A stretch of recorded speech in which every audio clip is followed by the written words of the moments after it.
যেহেতু আইনগতভাবে বাধা নেই, তাই আমরা শাপলা প্রতীকই পাবো এবং শাপলা প্রতীক নিয়েই আগামী নির্বাচনে অংশগ্রহণ করবো। এটার অন্য কোনো অপশন নাই। আমাদের অবস্থান খুব স্পষ্ট, আমরা উচ্চকক্ষে পিআর চাই, নিম্নকক্ষে আমরা পিআর চাই না। প্রথমেই যে জিনিসটা আপনি যেটা বললেন বিএনপির সাথে জোটের প্রশ্নে, আমরা আমাদের জায়গা থেকে স্পষ্টভাবে এই জিনিসটা মনে করি যে এনসিপি শুধুমাত্র সিটের রাজনীতির জন্য কারোর সাথে জোট করবে না। যদি কেউ পরিবর্তনের কমিটমেন্ট দিতে পারে এবং কাজে সেটা প্রমাণ করার মতো তারা ওইটুকু কমিটমেন্ট শো করে দেখায়, তাহলে এনসিপি সময়ের বিবেচনায় দেশের প্রয়োজনে ইলেকটোরাল অ্যালায়েন্সের দিকে যেতে পারে।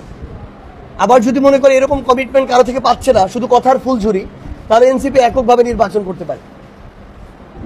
তবে ইলেকটোরাল অ্যালায়েন্স হলেও এনসিপি অন্য কোনো মার্কায় বা অন্য কোনো দলের মার্কায় অন্য কোনো দলের নামে নির্বাচন করবে না।